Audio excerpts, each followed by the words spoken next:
सभी धर्म प्रेमी सज्जनों को सादर नमस्ते।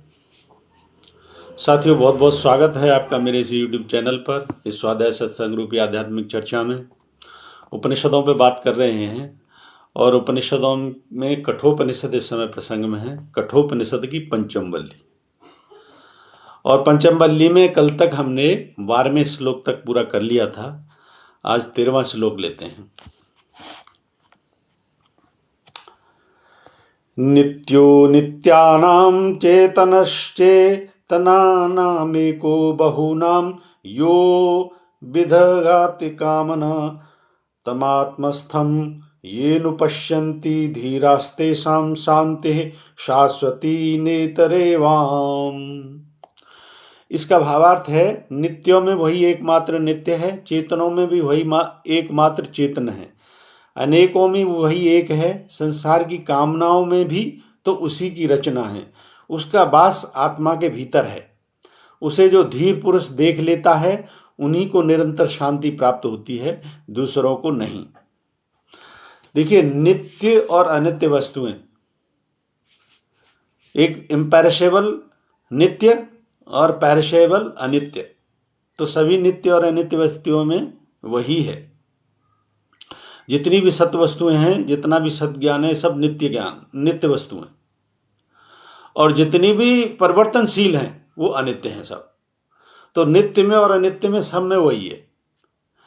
चेतन में भी वही एकमात्र है। चेतन में का इसको अर्थ ऐसे समझे कि जीवात्मा ही एक जो है ना, इसको चेतन का स्वरूप माना गया, क्योंकि जड़ और चेतन से जो मिलके चलायमान अवस्था में आ जाए, जिसमें गुण दोष प्रवृत्ति ये सब चीजें हों, खाना, बढ़ना, पैदा करना, ये सारे गुण जो होते हैं, ये सब जो है ना, यानी चलायमान जो अवस्था होती है। अदरवाइज तो तत्व तो दो ही होते हैं, जड़ और चेतन दो ही होते हैं। लेकिन इसमें जो ऐसी भाषा आती है कि चेतनों में वो ही एकमात्र चेतन है, तो ऐसे समझे कि जीव को जो है ना, अधिकतर जो है ना लोगों को चेतन की संज्ञा दी गई है कि जीव जो है ना चेतन है। तो वो चेतन दोनों के मिलन की वजह से चेतन है। तो सब में वही है, पेरिशेबल इम्पेरिशेबल जितनी वस्तुओं में, सब में वही है। अनेकों में वही है। संसार की कामनाओं में उसी की रचना है। कामनाओं में ये समझें कि उसने जब जीव बनाया है तो उसके लिए खाद्य पदार्थ भी बनाए हैं। तो जो भी कामनाएं हमारे खाद्य पदार्थों से या जो भी आवश्यकताओं की चीज़ों की होती है, देख रहे हो जैसे जैसे समय ग्रो करता है और आवश्यकताएं बढ़ती हैं, तो उस हिसाब से संसाधन भी बढ़ते। इसको ऐसे समझे, तो जितनी भी कामनाएं वो ऐसे ही उसी से पूरी हो रही हैं, उसी के माध्यम से पूरी हो रही हैं। सबके पीछे उसी का खेल है। उसे धीर पुरुष देख पाते हैं, उन्हीं को निरंतर शांति प्राप्त होती है। और जो इसको अनुभव कर लेते हैं, समझ जाते हैं कि सब ईश्वर की कृपा से हो रहा है, उन्हीं को शांति मिलती है। शांति का सबसे बड़ा सूत्र है कि ईश्वर के प्रति समर्पित भाव करके उसको समझना, प्रकृति के नजदीक जीना, तो निश्चित तौर पर जीवन में शांति आती है। और जो ऐसा नहीं कर पाते वो अशांति में रहते हैं। एक और श्लोक लेते हैं। तदेतदिते मन्यन्ते निर्देश्यं परमं सुखं कथं न तद्विजनीयं किमु भाति विभाति वा। इसका भावार्थ है, वह ब्रह्म अनिर्देश्य है, नहीं कहा जा सकता कि वह यह रहा। परंतु अगर कुछ कहा जा सकता है तो वही कुछ कहा जा सकता है जो ऊपर कहा है। उसे हम कैसे जाने? वह कुछ कुछ तो सभी को भासता है, हाँ कभी कभी उसका विशेष भास भी होने लगता है। अनिर्देश्य का मतलब ये समझें, कुछ को निर्देश न किया जा सकता, न निर्देश के अनुसार बताया जा सकता। आप ये नहीं कह सकते कि परमात्मा ये रहा, वह परमात्मा ये रहा। यहाँ तक है, जो हम मंदिरों में भी जो हम मूर्ति बनाते हैं, तो मंदिरों में जो मूर्ति होती है, जो भी महापुरुष हुए, चाहे राम हुए, कृष्ण हुए, या जितने भी या देवता हैं, किसी की भी मूर्ति उसके गुण स्वभाव को ध्यान में रख के बनाई जाती है और उसी भाव से मनुष्य जाते हैं वहां पे, और उन्होंने कृपा की होती है तो कृपा पात्र बन के जाते हैं सभी जगह।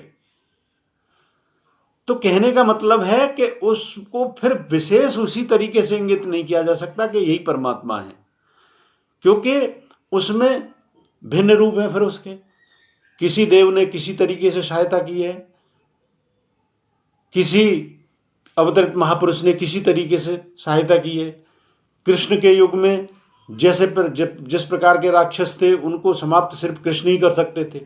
राम के युग में जैसे राक्षस थे जिन जगहों पे थे उनको सिर्फ राम ही नष्ट कर सकते थे। राम की उस लीला में हनुमान का जो रोल है सिर्फ वो हनुमान ही निभा सकते थे, दूसरा कोई नहीं कर सकता। तो सब प्रकृति के भिन्न शक्ति स्वरूप हैं, तो आप एक तरफ पिन पॉइंट करके नहीं कह सकते कि यही परमात्मा है। इसलिए कहते हैं वो अनिर्देश है, उसको निर्देश नहीं किया जा सकता।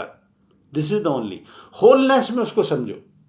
जो होलनेस में समझने का प्रयास करेंगे तो फिर परमात्मा पूरी तरीके से समग्रता में समझ में आता है।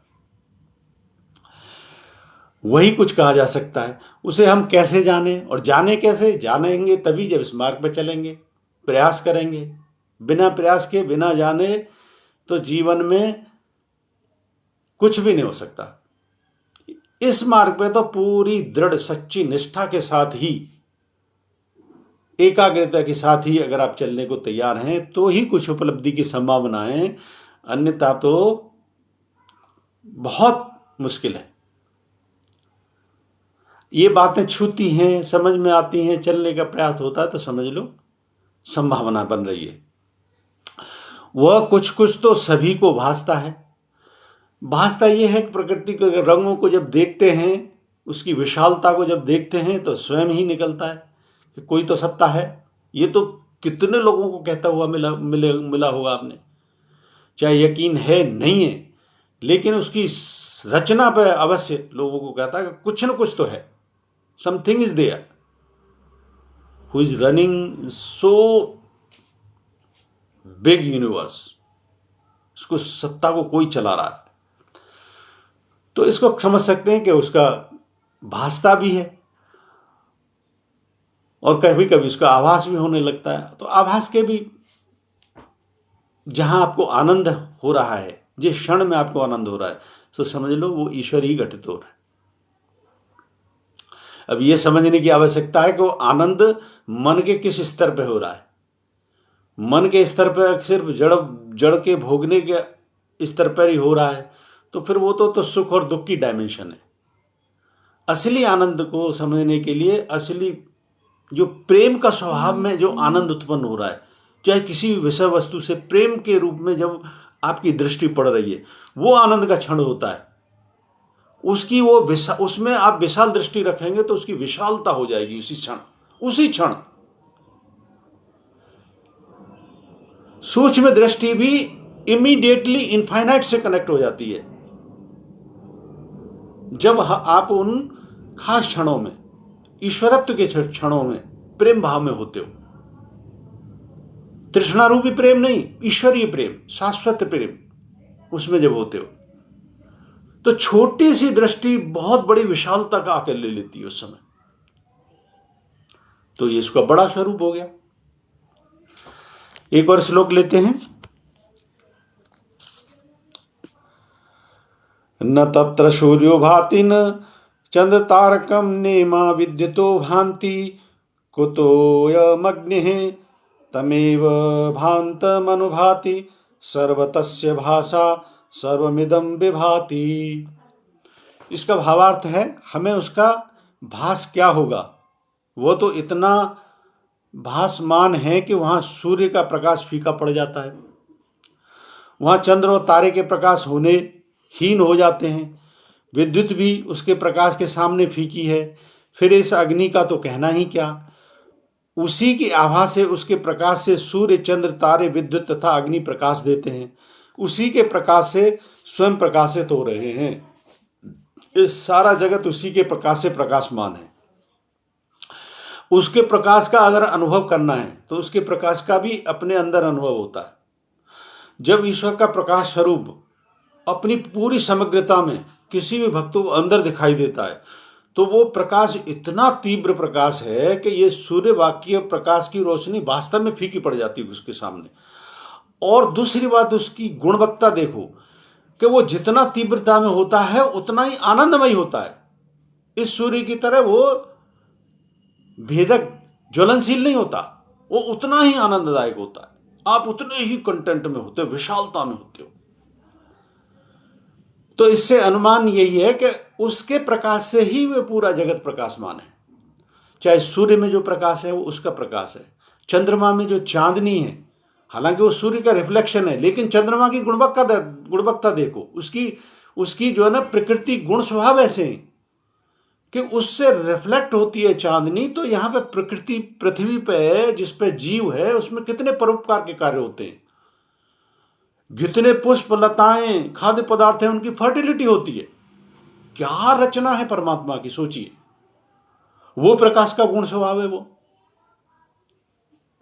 तो चांद के विद्युत में जो प्रकाश है, ये सब प्रकाश स्वरूप जितने भी हैं सब उसी के प्रकाश हैं, सब में उसी का तेज है। आप ये समझ सकते हो कि उसके जो है ना, उसके तेजमयी ये स्वरूप है उस परमपिता परमात्मा के।